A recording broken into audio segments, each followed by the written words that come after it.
Boa tarde. Vamos então dar início à próxima sessão, que é a comunicações em póster do tema da oceanografia.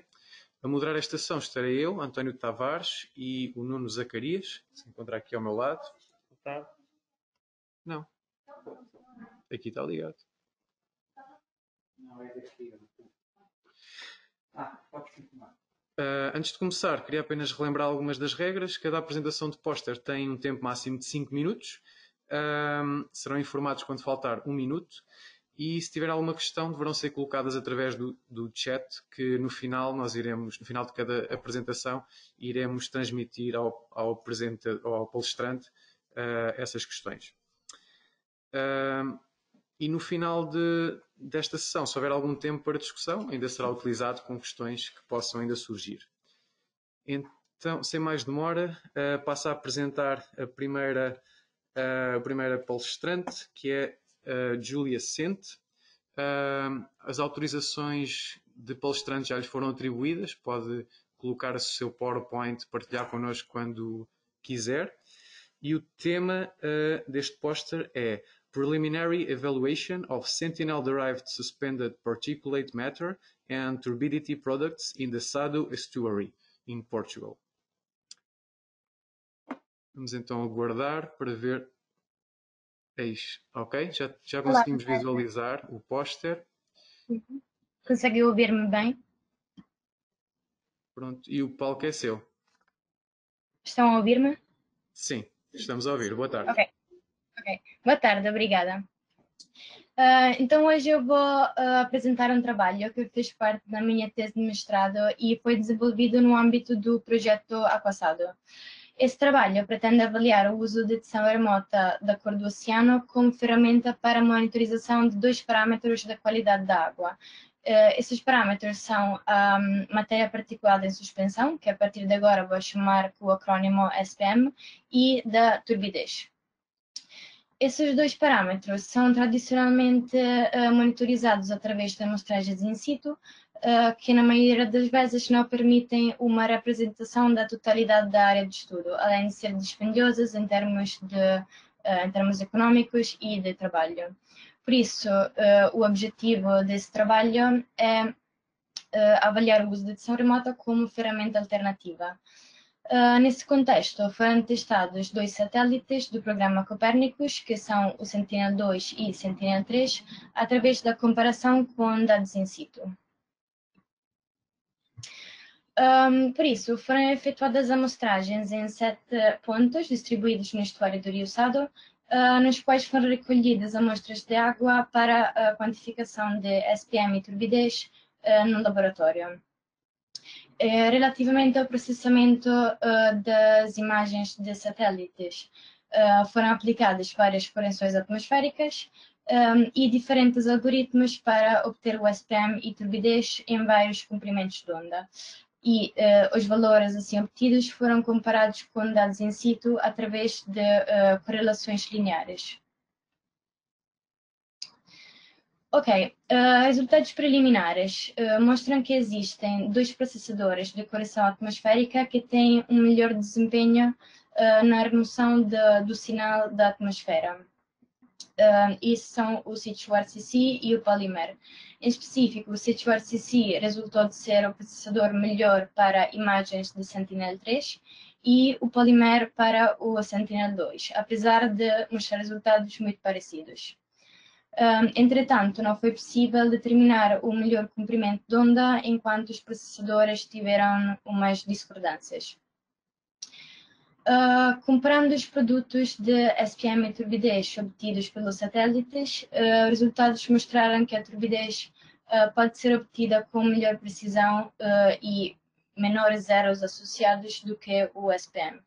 Isso foi verificado também em outras áreas de estudo e é devido ao facto dos algoritmos de SPM serem sensíveis a propriedades ópticas que podem ter uma certa variabilidade regional.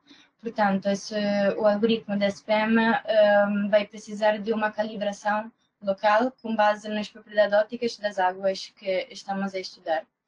Enquanto a turbidez é um parâmetro óptico diretamente relacionado ao backscattering e é sensível apenas à concentração de partículas e, portanto, a partida não deveria precisar de uma calibração local.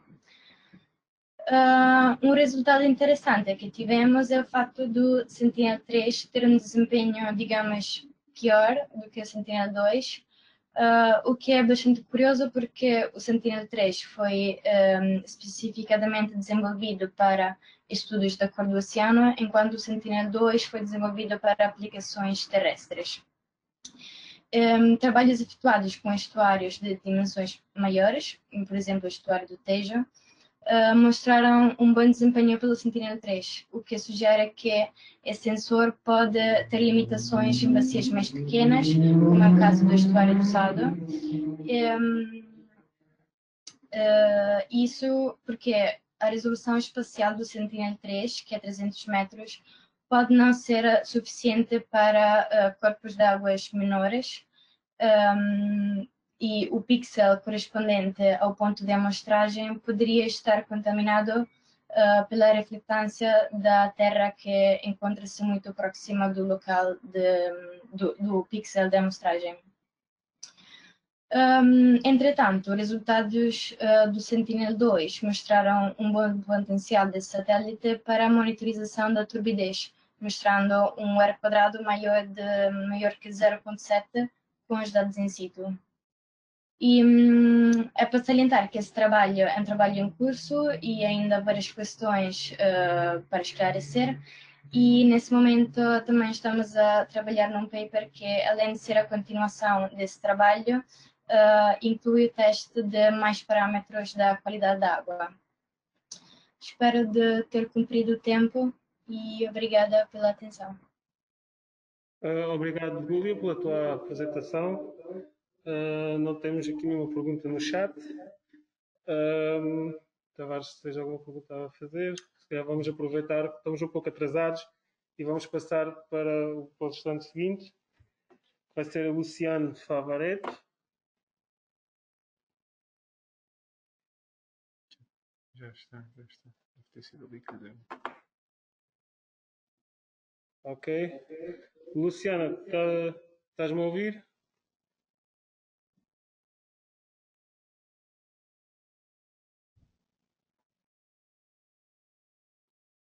Alô? Oi? Oi? Estão a me ouvir? Alô? Luciana, neste momento nós não estamos a ouvi-la.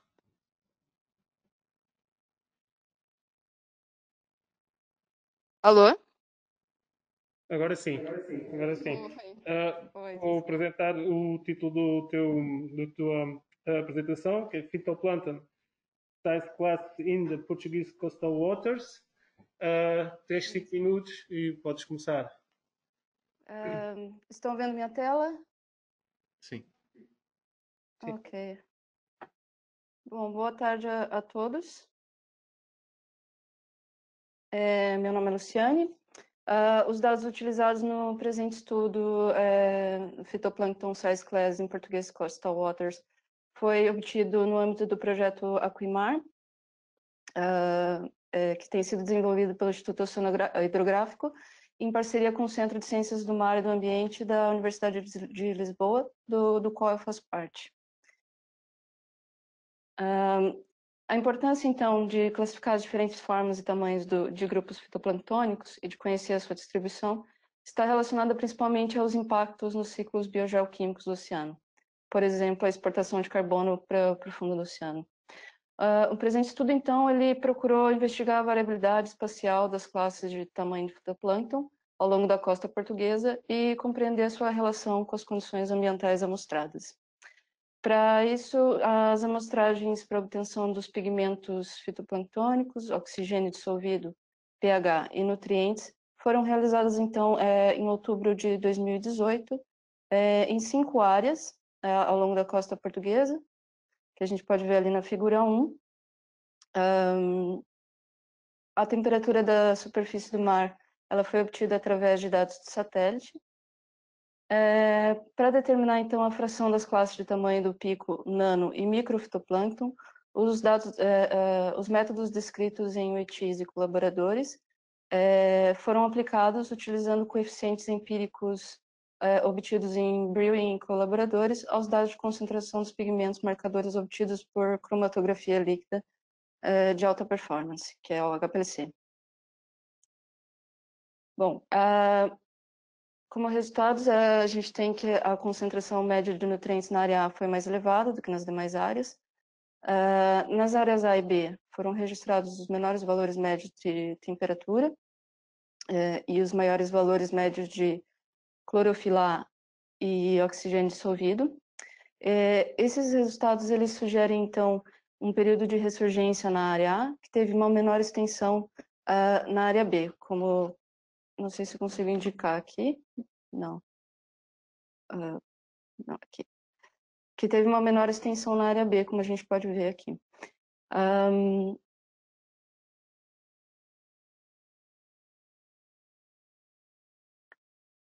A intrusão de águas mais oceânicas na área B e as águas mais, em grande parte, mais oligotróficas na área E, culminou na dominância de organismos fitoplânctônicos menores pertencentes à fração do picofitoplâncton. Nas demais áreas, assim como na área A, a fração do microfitoplâncton foi dominante. E se comparando a distribuição do micro com as variações de temperatura, vemos que nessas outras áreas a dominância da fração do micro esteve mais relacionada a situações específicas, como plumas de rio e recirculação de massa d'água. Dessa maneira, então, a fração média de micro e de clorofila A obtidas nessas regiões foram altas, porém elas foram mais pontuais.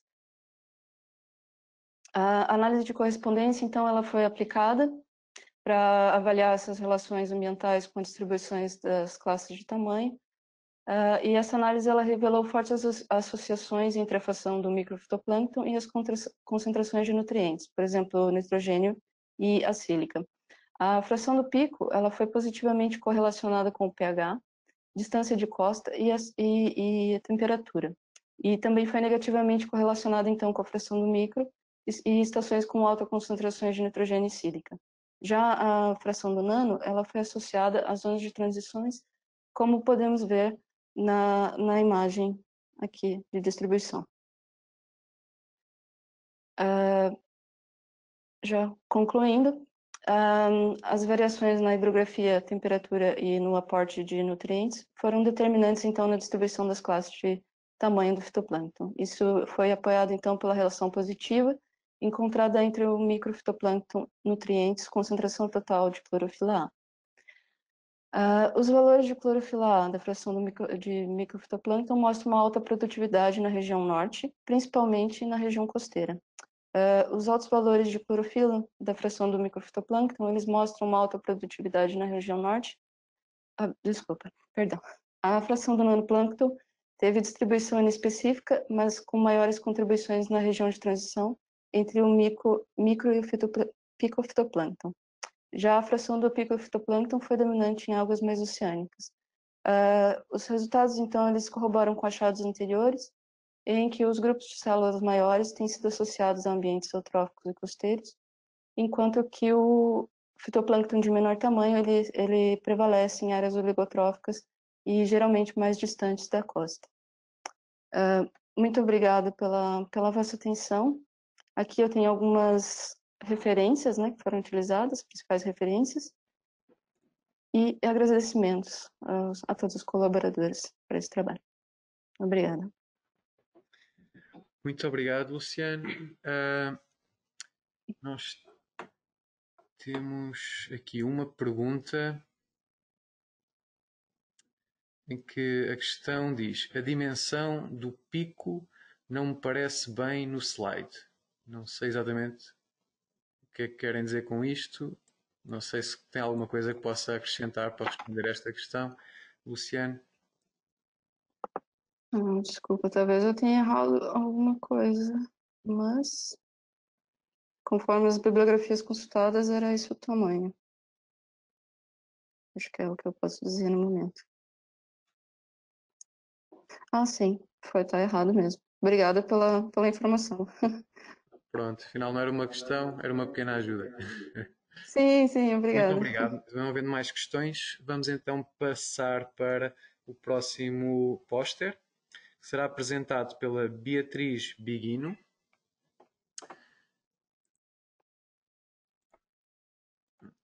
A Beatriz já deve ter autorização para apresentar o seu PowerPoint. E o tema deste póster é Variability of Temperature and Chlorophyll in the Sado Estuary, Integration of In-Situ Observations and Satellite Data. Olá, boa tarde. Conseguem ouvir-me? Já conseguimos ver o slide. E ver o slide, sim. Ok. Pronto, tem 5 Ótimo. minutos. O palco é seu. Ok. Obrigada. Muito boa tarde a todos. Venho apresentar-vos um pouco do trabalho desenvolvido no âmbito da minha dissertação de mestrado e que foi integrado no projeto AquaSado, que foca a variabilidade da temperatura e da clorofila no estuário do Sado, integrando observações in situ e dados de satélite. Os estuários conseguem apresentar alguns desafios no seu estudo. Porquê?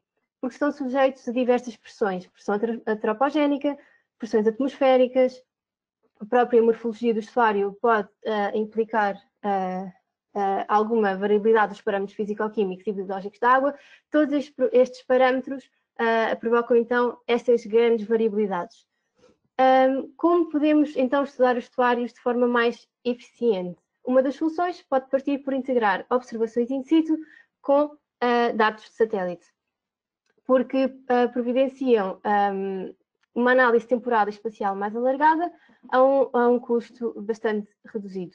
Portanto, seguindo esse objetivo, foram efetuadas observações no estuário do Sado e depois integradas bases de dados de temperatura e de clorofila A.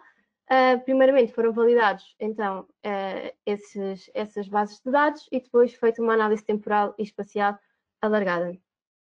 O estuário do Sado apresenta a morfologia que podemos ver neste momento, na figura 1, e foram distribuídas 8 estações ao longo do estuário para fazer esta avaliação. As observações in situ foram realizadas entre maio de 2018 a setembro de 2019 e recolhidos dados de temperatura e de clorofila A. A temperatura foi recolhida com 3 instrumentos, um CTD, uma sonda multiparamétrica e um correntómetro. A clorofila A foi quantificada por HPLC a partir de amostras de água recolhidas durante este período. Quanto aos dados de satélite, a base de dados de temperatura da superfície do mar escolhida foi a versão 4.1 do Multiscale Ultra High Resolution do Group for High Resolution Sea Surface Temperature, com dados de 1 km de resolução espacial e 1 dia de resolução temporal. A base de dados utilizada foi desde junho de 2002 a setembro de 2019. Quanto à clorofila A, primeiramente utilizou-se os dados do OLSI, do Sentinel-3, que apresentam 300 metros de resolução espacial e 2 a 3 dias de resolução temporal, para fazer a validação com os dados in situ e uma análise sazonal para o ano 2018. De forma a conseguir alargar esta análise temporal, foi depois utilizada a base de dados do UMERIS.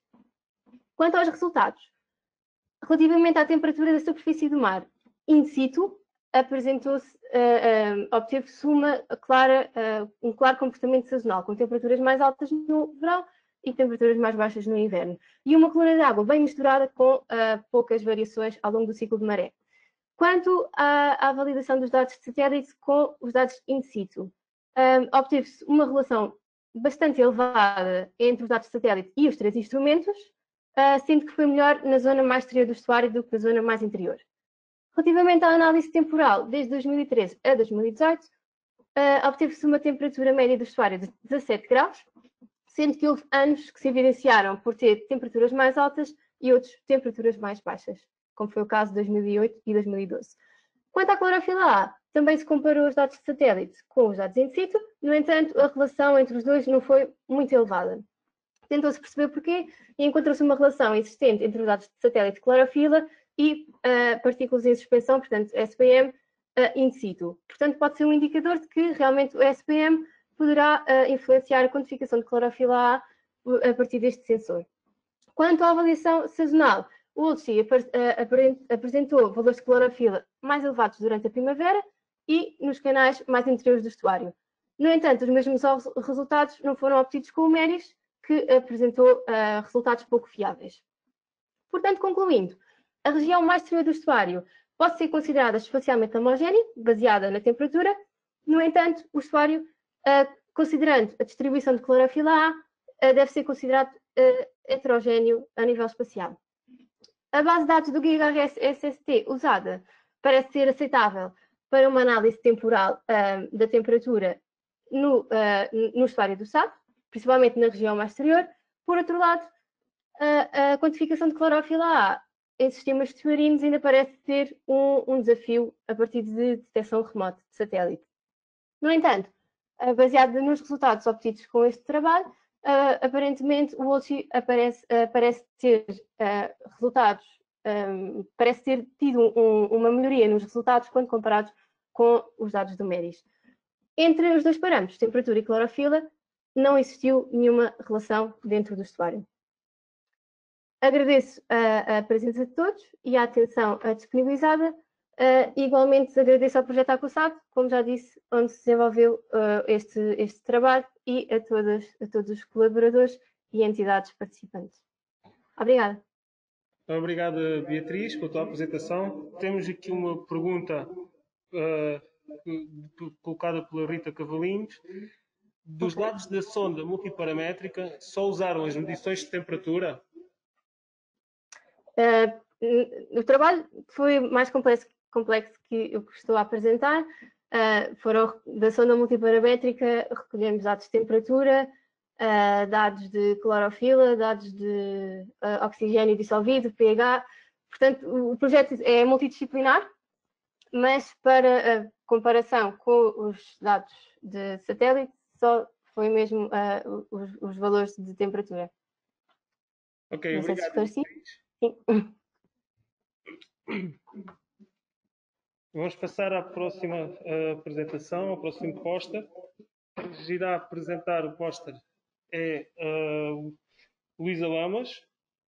O título do póster é Variabilidade da temperatura da superfície do mar na costa portuguesa.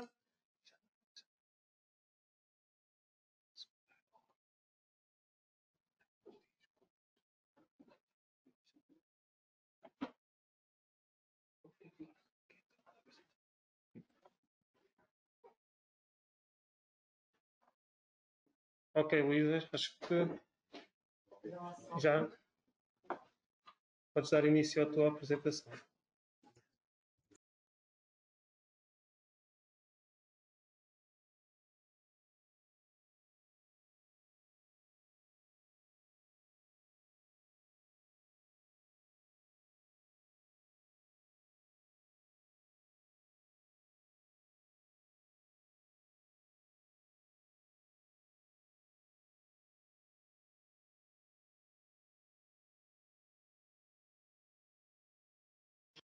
Pronto.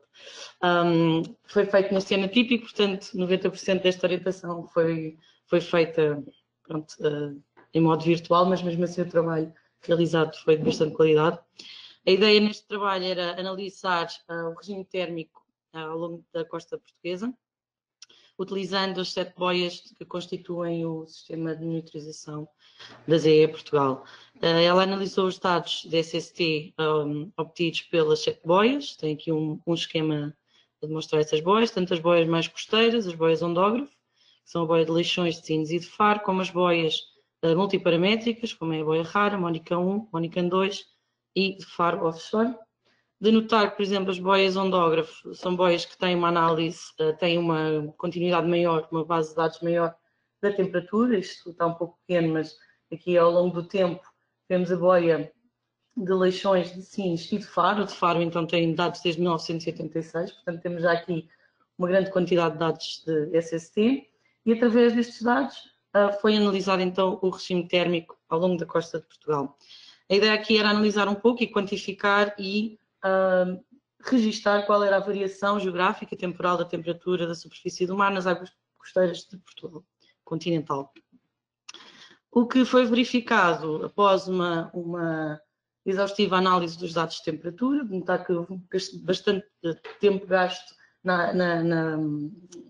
no processamento dos dados, pois agora esperamos que o hidrográfico mais vá colmatar esta falha, mas os dados que vêm das boias diferentes vêm com formatos diferentes e, portanto, houve muito trabalho dedicado em construir toda uma base de dados coerente e foi aqui feito nos médias mensais para registar aqui, então, o ciclo sazonal das boias da temperatura medida pelas boias, para as várias boias de Faro, Sines e Leixões.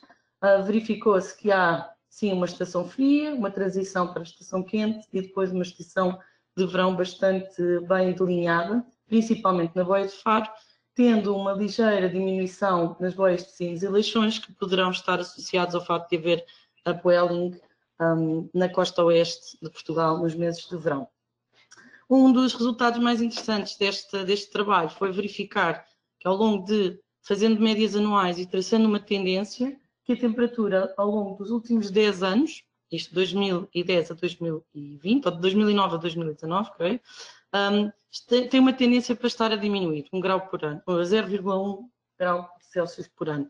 E isto vem um pouco contra os estudos que foram feitos numa década anterior, ou seja, há um estudo que foi publicado de 2001 a 2010, que verificava um aumento, mas nesta última década verificou-se uma diminuição, que também é interessante e precisará, claro, de uma análise mais detalhada, mas vem um pouco aqui refutar um pouco essa noção que o oceano estará a aquecer, porventura, em todo o oceano, e poderá não ser verdade. No fundo, as conclusões deste trabalho foram a verificação e, claro, a quantificação da sazonalidade da temperatura da superfície do mar. Verificaram-se evidências do upwelling, também não foram mostradas aqui, mas principalmente na comparação entre as boias costeiras e as boias mais offshore para a mesma latitude, verificava-se bastante bem no ciclo sazonal essa evidência. E, claro, foi mostrado que realmente esta manutenção de rede das boias, com principalmente as boias mais costeiras que já têm quase 30 anos ou mais de idades, que facilitam muito o estudo, e é necessário para fazer um estudo do regime térmico de Portugal com alguma robustez. E, portanto, ficou assim, então, visto que precisamos de manter esta rede a funcionar e agora esta nova boia que pusemos em Sines também vai melhorar muito esta possibilidade de analisar a variabilidade espacial da temperatura em vários pontos do continente. E pronto, era tudo o que eu tinha a dizer. Obrigada. Muito obrigado pela apresentação.